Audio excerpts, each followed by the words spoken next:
Thus, it is that sometimes weapons we have not loaded are thrust into our hands, and nevertheless, we fire the shot. Hello, friends. I am here with the highly anticipated review and analysis of The Demons by Heimito von Doderer.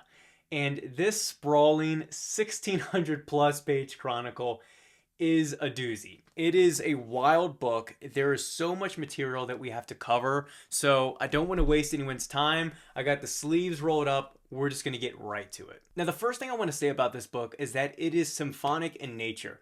Now, I'll explain in detail what I mean by that in a little bit, but generally the paradox that I fall into trying to summarize this book is that I completely defy the whole structure and theme of the book, which is interconnectedness.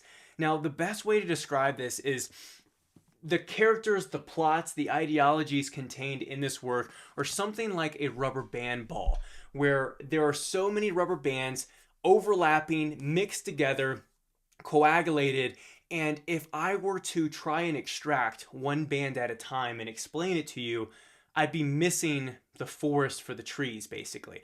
I'd be, each single part, each single character is trivial in and of itself. But really, once it's in that rubber band ball, once we're in this symphony and in this harmonious mixture that von Doderer does in this work, that's where the magic happens. That's where you really understand it. And for that reason, it was a quite strange work to read because the best way I could describe it would be consistently enjoyable. There weren't that many chapters or scenes that really leaped off the page for me. There were moments where I was quite impressed, or the reflections on perspectivism or these different ideologies were quite profound and enlightening. But for the most part, the book was just steady throughout, where I was going 100 page after 100 page, getting onto page 800, moving on to the second volume, and just found myself continuing to enjoy it, continuing to read it. Perhaps it was like the tone and the flow and almost like the swirling nature of the plot and how everything was starting to converge, the confluence of different characters throughout the novel. But something about it kept me interested, kept me entertained, but there was components, which I'll get to towards the end of this video, that did keep this from being some kind of 5-star or guaranteed recommendation. I've had a few people message me already asking whether they should read it. They're waiting for this video to really make an assessment whether they should buy it.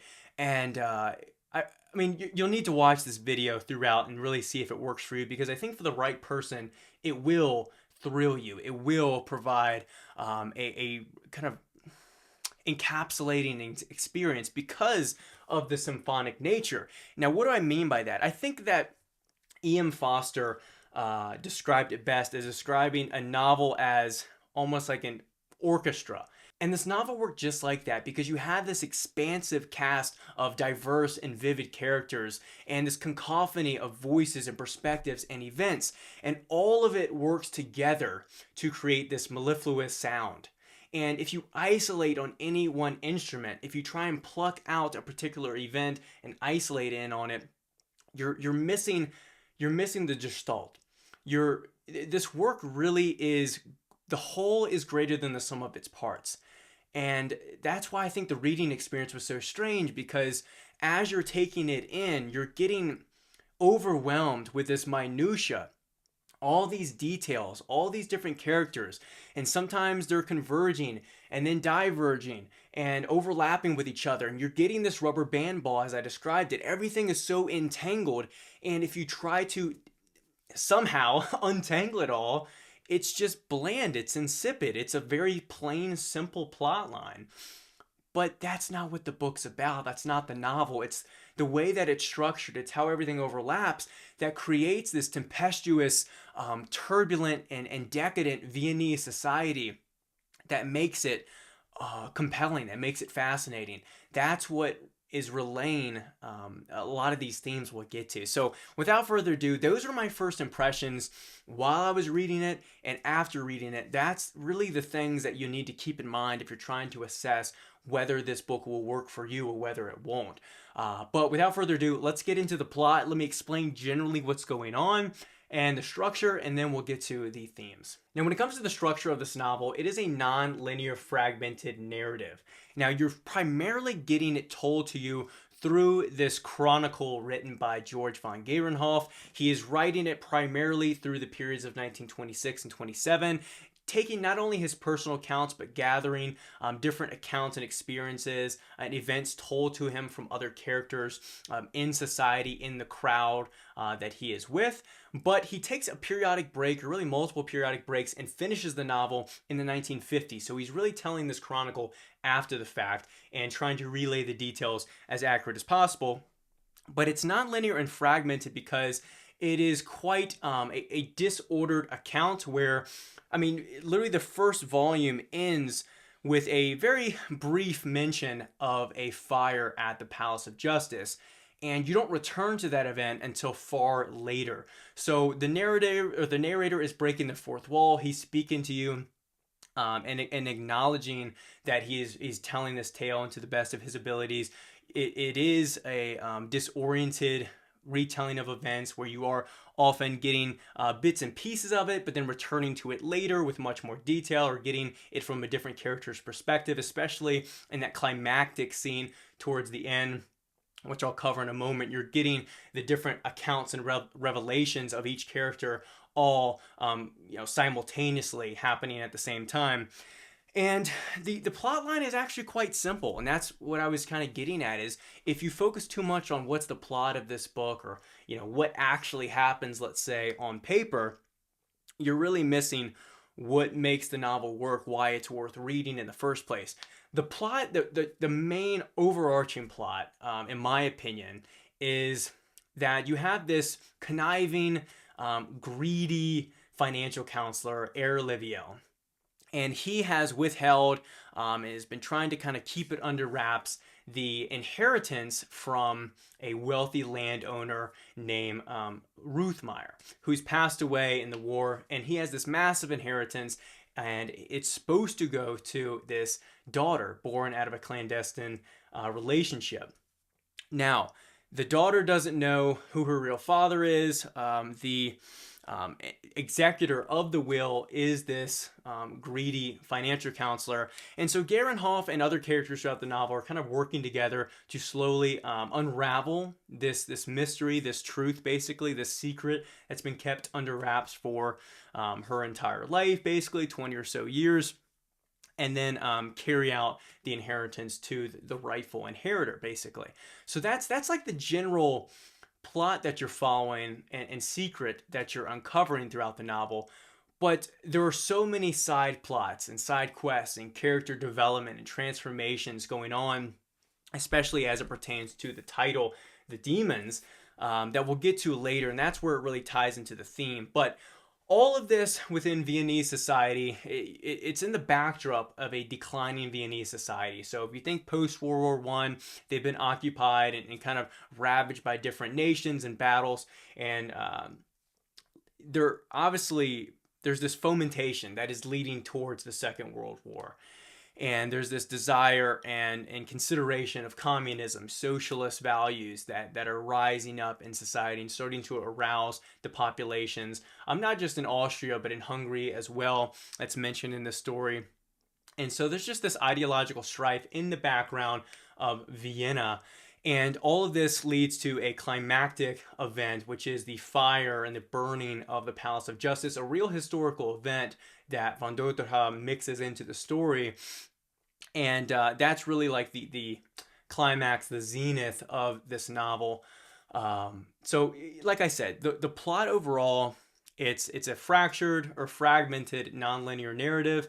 And it has this almost Dostoevskian tone to it. I wouldn't say that it is Dostoevskian, but there is a little bit of this almost like fireside chat type of tone to Gehrenhoff as he's telling you the novel, speaking to you directly at times as the reader, that gives it this kind of Dostoevsky-like feel at times. And the last note I'll make about the characters is that there is 4 pages of characters in this edition, and this list is very helpful, but really there's no main character. There's maybe a group of 5 or 6 prominent characters that you want to keep an eye on, But honestly, the characters vary in importance throughout the novel. At times, certain characters are prominent and you're really paying attention and they seem very consequential, but then they kind of rise or fall into the background and you don't really hear from them for the rest of the novel.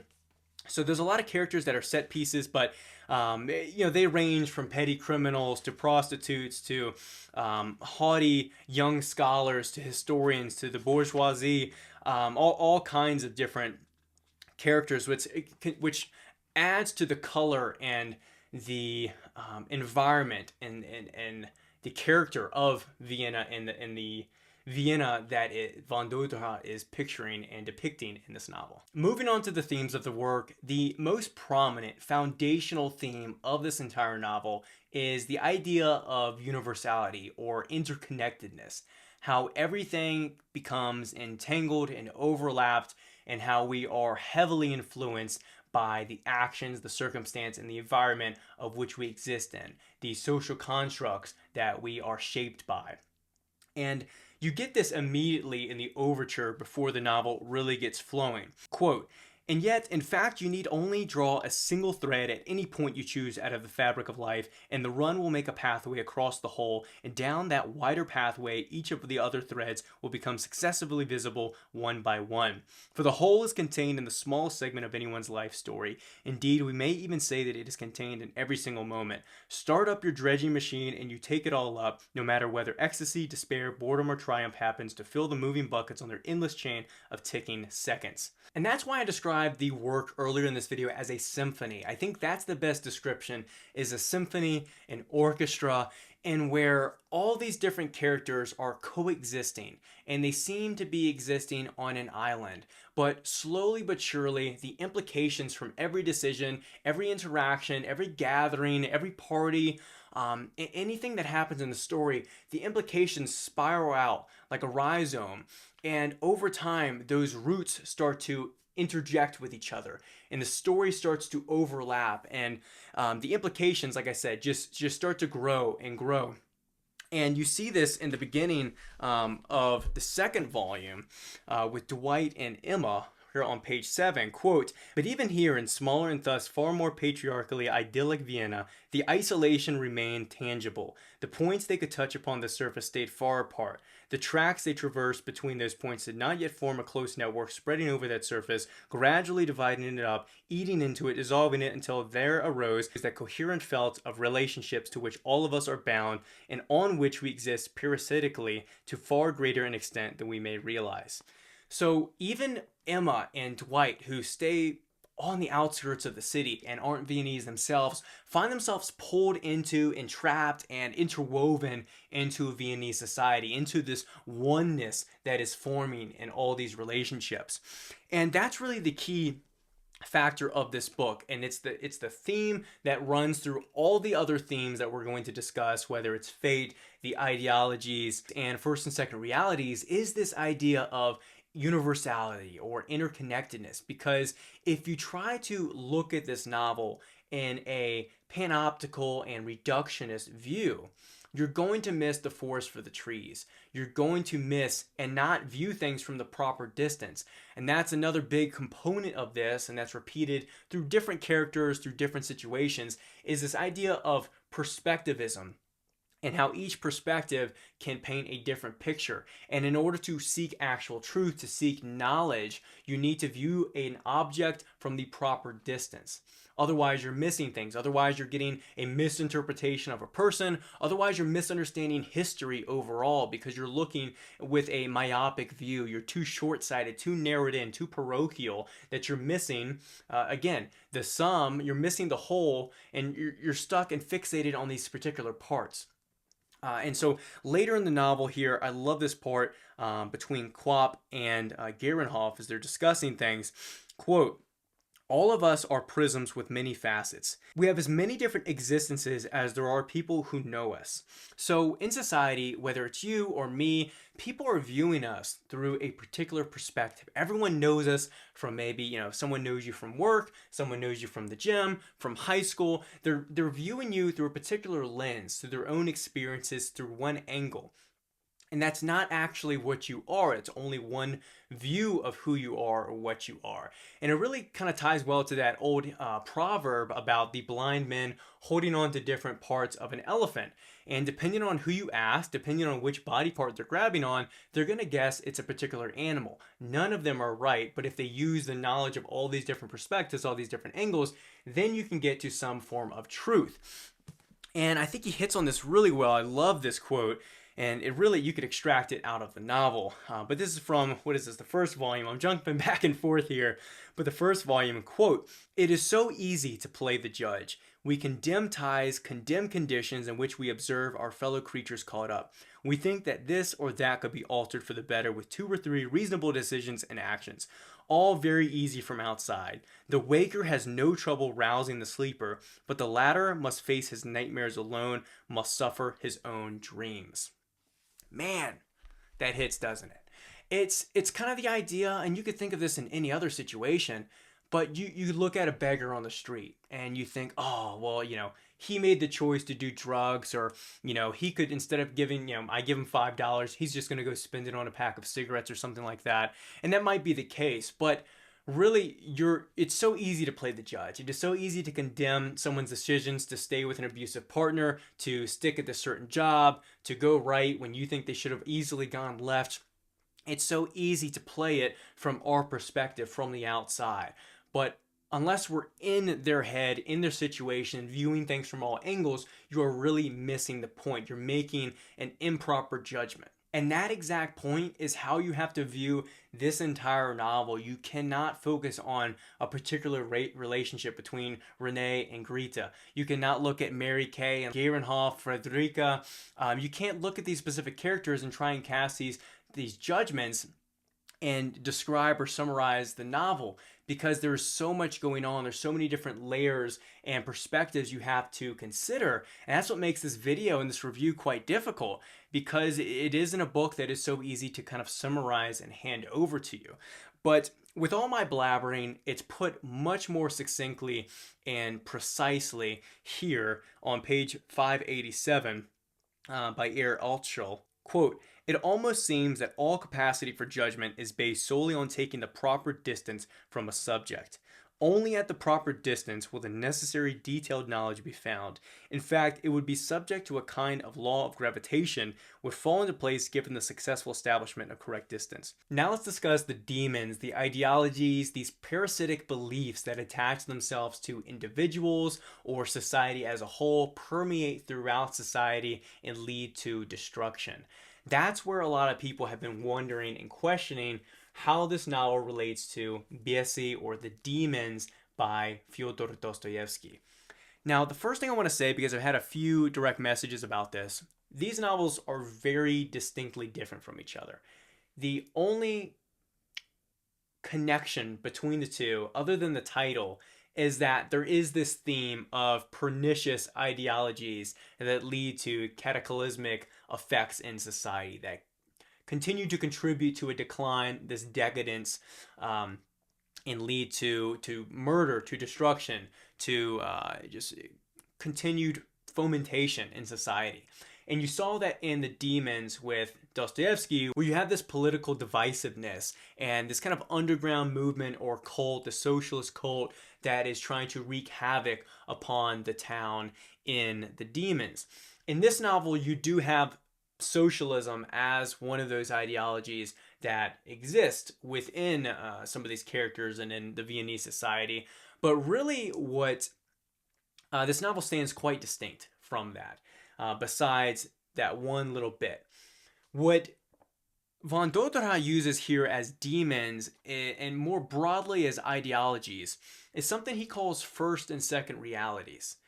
And that's something we'll get to in a moment, but this idea of first and second realities and ideologies are kind of tied together. They're perhaps more of the same theme, and a lot of this emerges, or at least what he leverages in the novel, is Immanuel Kant's philosophy, this idea of dualism and idealism. So the ideologies are not always pernicious in nature. They're not always negative. Sometimes they are quite innocuous, or perhaps more positive, like in the instance of Leonard and Mary Kay's love, which we'll get to in a bit. But generally, it's comical, a comical setup, like the whole fat females bit that Renee, or not Renee, but Cayetan falls into within this novel that von Doderer puts in here, where Cayetan, we'll get to in a moment, but is obsessed with more corpulent, rotund, and mature older women. Whether it's that specific ideology, which Renee condemns as this like sadistic or perverse ideology, or whether it's something more serious and more sinister. And that sinister side actually emerges with this set piece of this manuscript that is discovered and translated by Renee. They find this manuscript in this castle. It's written in this pseudo-archaic language, which I have to say, it was torturous to try and read that chapter. It's basically a whole chapter of not just Old English, but it's also a bunch of misspelled words. And I get that it's purposefully done in a certain way to kind of emulate or reflect a scribe that is uneducated, but it was frustrating to read a bit. But back to the point, they find this manuscript, and what the manuscript is explaining is how centuries ago, about 409 years ago, if I remember correctly, in this castle, there was this chamber where they tortured these innocent women who they believed to be witches. And really, it's using that whole almost like Salem witch trial or witchcraft ideology that existed around medieval times, and how demonic that set of beliefs and ideas was, and really the fanaticism that comes with all of these ideologies, whether it's religious fanaticism, whether it's mystical fanaticism, any kind of occult beliefs, whether it's political fanaticism with socialism. That are the demons. Those are the demons. And really on page 432, this is what Dwight says. In those days, it was called a demon. But a little bit earlier than that, to mix in some quotes from the work itself, Renee says, quote, "That is the modern experience, the clash between a first and second reality, between which no bridge exists and no common language, although all the individual words that make up the two languages are common to each other." So that's where you're kind of bleeding into this idea of second and first reality in Immanuel Kant. So Immanuel Kant, this idea of apperception is that we perceive an object. So it goes back to the perspectivism. I started to repeat myself, but all of these themes are overlapping just as much as the story is overlapping. It is very hard for me to kind of construct how I wanted to break down this video, but we're doing it.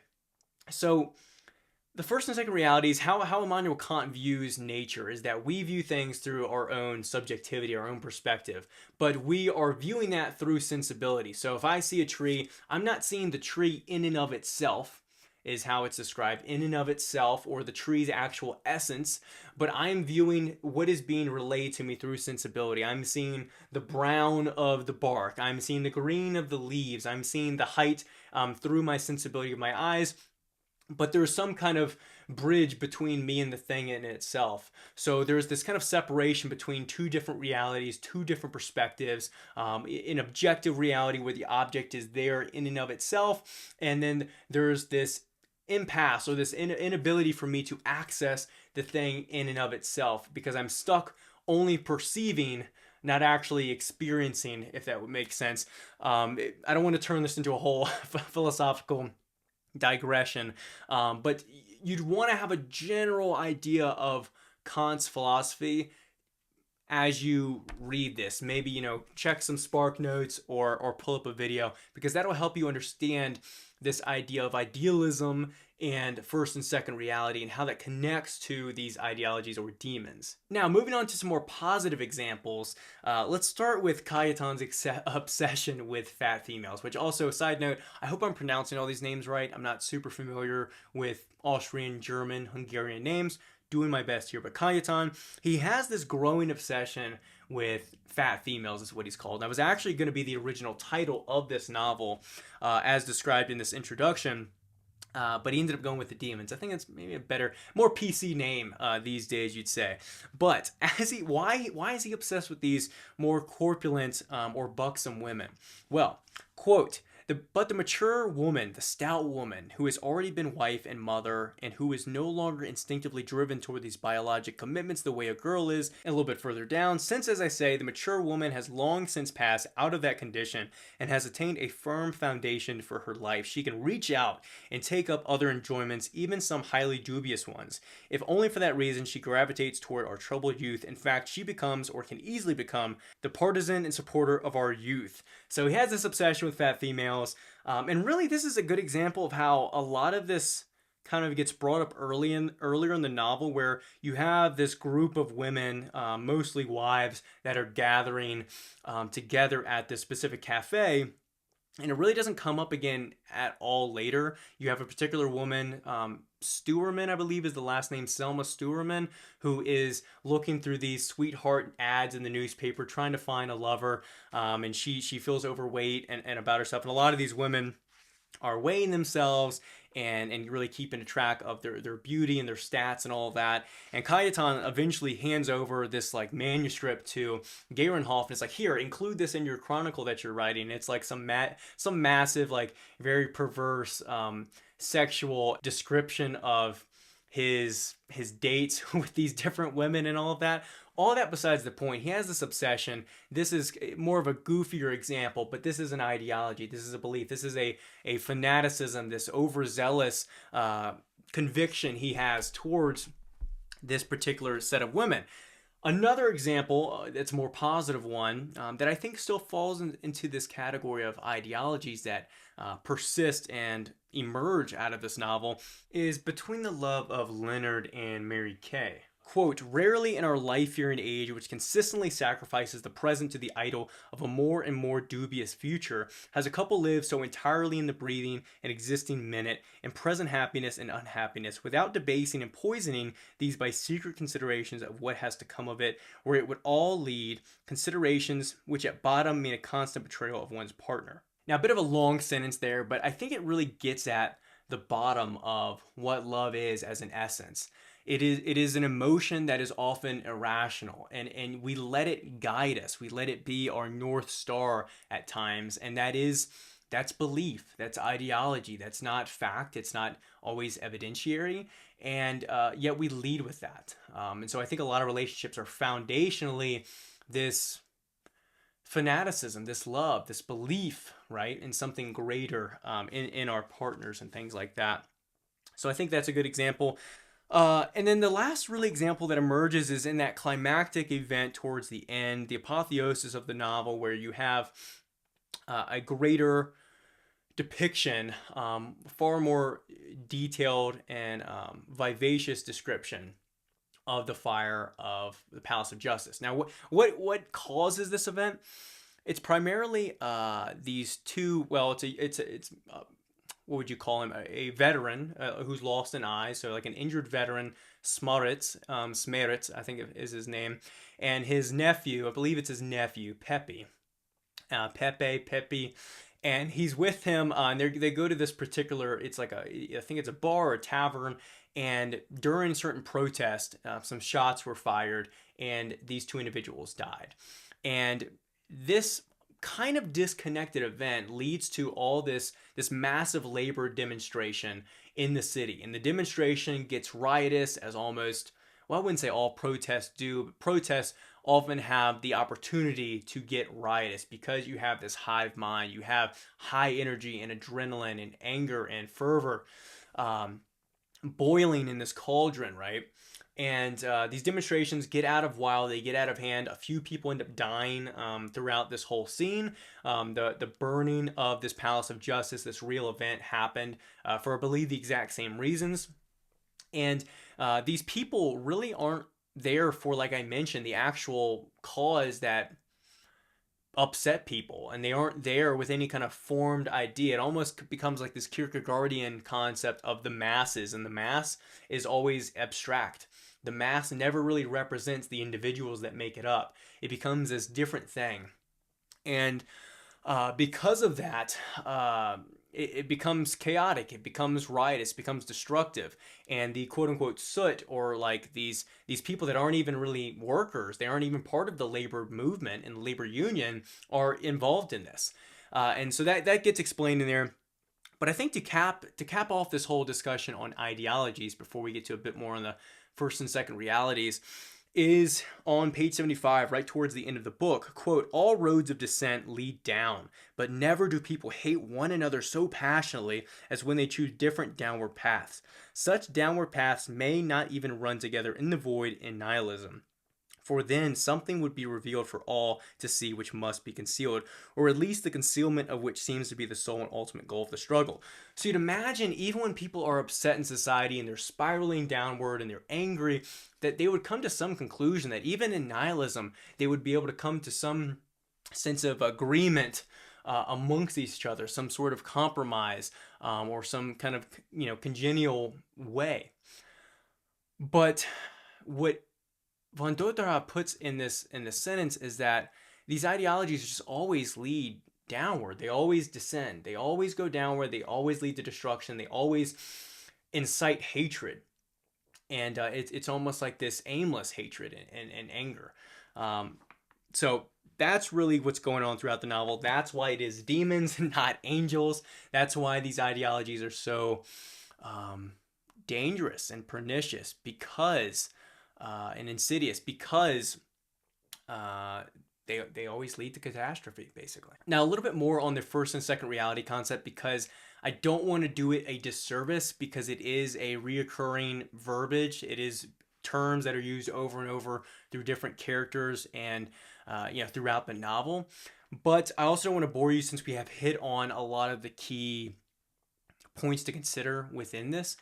But going back to that idea of trying to reach the object in and of itself, like walk across that bridge and actually experience the thing in and of itself, you get a little bit of this in that love and that romance between Leonard and Mary Kay. Quote, now she was with him all at once and overwhelming. She rushed in everywhere like water into a ship that had been forced below the surface. I love that imagery, and actually that's one note I should probably add, is that there are so many very creative and articulate metaphors, imagery that is utilized throughout this entire novel that makes it quite, I think that's part of the reason why it was such an enjoyable, steadily enjoyable read, was because of that. Just the prose just drew me in. It kept me intrigued from start to finish and stimulated. But moving on, page 680, different scene, different situation, but I think the quote works as a standalone. Quote, time-honored lies which play their necessary part in the economy of the psyche cannot suddenly be replaced by truth. Every second reality that is abruptly displaced by first reality leads to death. What he's getting at here through this one character, Imri, I think is how it's pronounced, but different characters as well. I just spoke about how it leads to destruction, it leads to death, and that's kind of what happens. Like if you situate your entire life on this second reality, on this improper belief, this inaccurate view of the world, this obsession, then once you become destabilized, it can lead to madness, it can lead to suicide, it can lead to death, it can lead to all kinds of these negative outcomes. I think that's what he's getting at there. And then literally like 2 pages over, quote, moreover, since she had met Schlagenberg, she had taken a different view of all these matters, had recognized that a person can be preceded by an image of himself which exists independently of the person's reality, has been conceived and propagated by others, and is separated from the real person by so deep a gulf that the absurdity can be recognized only by one who stands at least at an equal distance from the image and the object. So it goes back to some of the quotes I mentioned earlier. With this novel, with life, with society, with a historical event, with a war, you have to view things from the proper distance. If you view it too close, if you get too close to it, you're missing things. You're closing off your peripherals, you're blinded and too fixated on this. We see this with politics all the time. People have a very narrow view of the world, and that anything outside of their worldview doesn't exist to them. It is non-existent, it is not true, because they're stuck in their ways. But if you zoom out, if you consider different perspectives, if you take in different information, if you open your mind, and even not even just that, you have to simultaneously swallow everything in one bite, but also chew and recognize the independent flavors. If I'm trying to make some hopefully helpful metaphor, you have to take in the whole, but also respect and understand the unique parts that compose it, right? And only then can you really hope, have a chance, have a small grain of a chance at gaining truth, at gaining objective reality, of gaining knowledge. Otherwise, we are stuck in this, a perception. We're stuck trying to perceive something, always the perceiver, but not actually touching upon the thing in and of itself. So, sorry, all these ideas, these themes, they're overlapping. They have so much interplay within each other, and I think that's really how the novel is supposed to be read, how it's supposed to be interpreted, and probably how these ideas are supposed to be understood as well. And the last big theme that I noticed throughout the work is this concept of fate, trying to resist fate, trying to override our own circumstances, nature, environment, societal constructs, all of that. And this quote, I just love this quote here on page 238 of the second volume. I read it to you to start off the video. Is thus it is that sometimes weapons we have not loaded are thrust into our hands, and nevertheless we fire the shot. My interpretation of that is life hands us lemons sometimes. Life hands us these loaded weapons, these loaded situations, and we didn't create the situation, we didn't ask for the weapon, we didn't load the weapon. Nevertheless, we fire the shot. Nevertheless, we're handed opportunities, we're handed cataclysms, we're handed poor situations and great situations, and we are only left there to react. And that's one of the big things of fate, right? It's, do we have free will? Do we not have free will? I'm not going to turn this into some, philosophical debate here, but I think what von Doderer has put out here is that we are simply reacting. And in this way, I think it's a very Schopenhauerian view where his will to live, basically, that the will and these forces of nature are working their way upon us. They're enacting these different forces and actions upon us. And we are simply there to react. We're not creating our own circumstances. We're not creating all these opportunities. The dominoes are coming towards us, and we can try and resist the domino falling upon us. We can try and push back, but all these forces are coming and thrusting themselves upon us, and we're just there to face the next domino, fire the shot, and keep going. Does that make sense? I think that's what he's getting at here, and a lot of the characters try and resist this. Like, specifically, Leonard wants to have this sense of ownership over his own life, that he's the one dictating things. And Renee is this way too, that he wants some kind of freedom. Schlagenberg struggles with this as well, that he's not the one dictating his own circumstances. He's not in control. And the reality is a lot of us aren't in control. As much as we want to believe that we are, the amount that we control over our lives, if there is to be free will at all, is so small. It is so trivial, but really it's all these different constructions and instincts and desires internally and matters externally that are forcing themselves upon us, and we're simply here to just fire the shot or react as best we can. And this is what happens in the story. All these characters are overlapping, and they're there's this confluence of all these different plots and actions and individuals, and they just converge. And it's never really that they intentionally wanted some particular outcome. It's fate. It's nature finding its way. And later in the novel, Leonard is offered a position as a personal librarian. And at first he doesn't want it because he's finally got this freedom and he doesn't want to relinquish it. And the person hiring him says, quote, "It is not you who will be changing your circumstances, nor I. The circumstances will simply be changing ourselves. You never saw them as the ruling forces. You've never said, if only I had the time, I would study. Far from it. A person who does not make anything dependent upon a change of his circumstances is in no way the sport of changed circumstances." So as much as we want to be the maestro of our own lives and our circumstances, we are really just a byproduct of our circumstances, is kind of what he's getting at there. And as much as we'd like to enact ourselves upon them or control them, they're the ones generally controlling us. And this is actually back early on in the book, in the first novel, or in the first volume, I should say. 3-part novel, first volume. And I think this quote nails it as well quite succinctly. Quote, around this time, Leonard was struck by the outlandish thought that he himself had not come into this world intentionally, that it had happened quite by chance, in the same way that the married associates, or the desire for the Latin grammar, had leaped into being. But this fact had altered nothing. You had to lie in the bed even though you had not made it. You had to lie in the bed even though it was not you that had made it. And the last note I'll say on these themes is there's this imagery of archery that reoccurs throughout the work. And there's a bit of in the introduction about archery, and von Doderer has like connection to archery as well. That's worth reading if you get this edition from Wise Blood Books. But the symbolic relationship you want to think to archery is that the arrow is drawn back, the strings are taut, and the arrow is launched. And that is fate launching us something. That is fate launching us into the air. That is fate launching some kind of action, some kind of consequence that's coming to us, that's coming to society. Things are in movement. Things are in motion. The bow's been pulled. The arrow's been shot. And there's no stopping the arrow. There's no deterring it.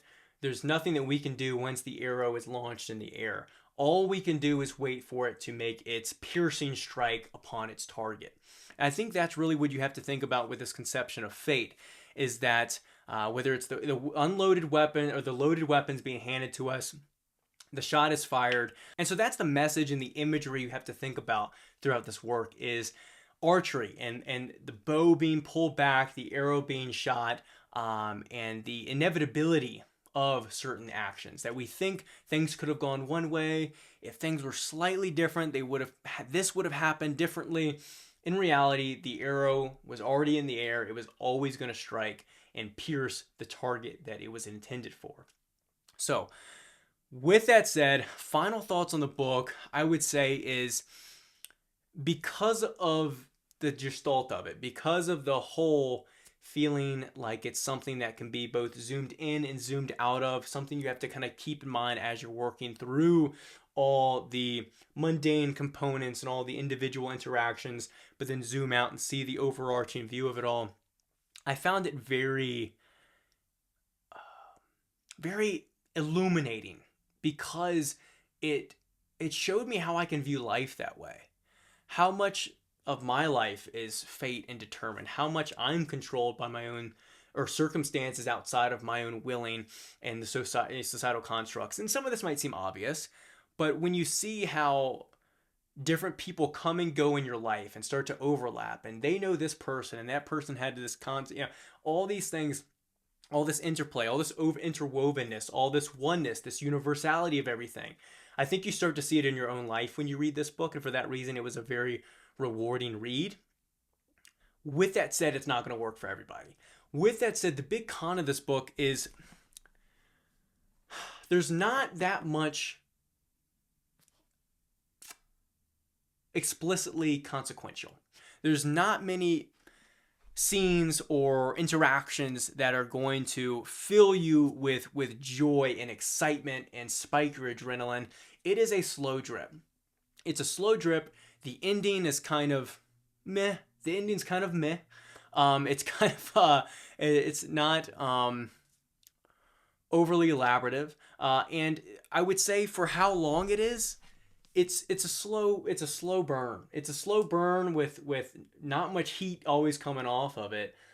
But for the right person, you're gonna love it. If the stuff I spoke about interests you, if it pulls at you, if you're curious about it, if you're interested at the interwovenness and these, if you like writing that deals with that unity of everything and how that unification with nature, then you're gonna love this work. But it is long. It's 1,600 pages.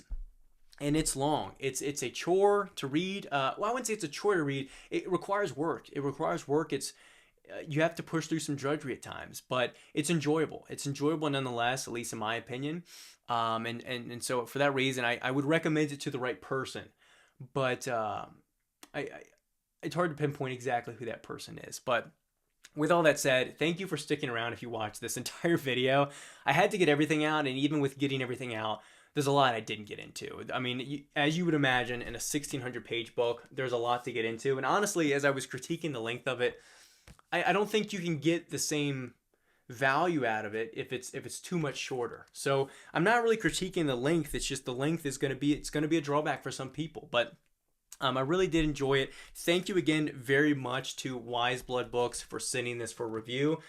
They do incredible work. They publish very unique, obscure, labyrinthine types of works like this. So check them out, not just for the demons, but for other works as well. I'll link the book in the description. Like the video if you enjoyed it, share it, subscribe for more content like this. I'll leave my full written review as well in the description. I was going to mention that earlier because it's probably like a 4 or 5 minute read versus this video. I don't know how long it's going to be, but if you want a shorter, more precise work, as I have much better brevity in writing than I do in speaking, check that out, and subscribe to my Substack. But with all that said, I'd love to hear your thoughts on this book in the comments. Questions about it. Have you read it? Have you read other works from von Doderer? I say personally, I think I will read, I think it's called the Strudelhof Steps, published over at New York Review of Books. I do plan to read that, maybe 2026. But yeah, that's all. I think I've said enough. So thank you guys. Let me know in the comments what you think, and I'll see you all in the next one.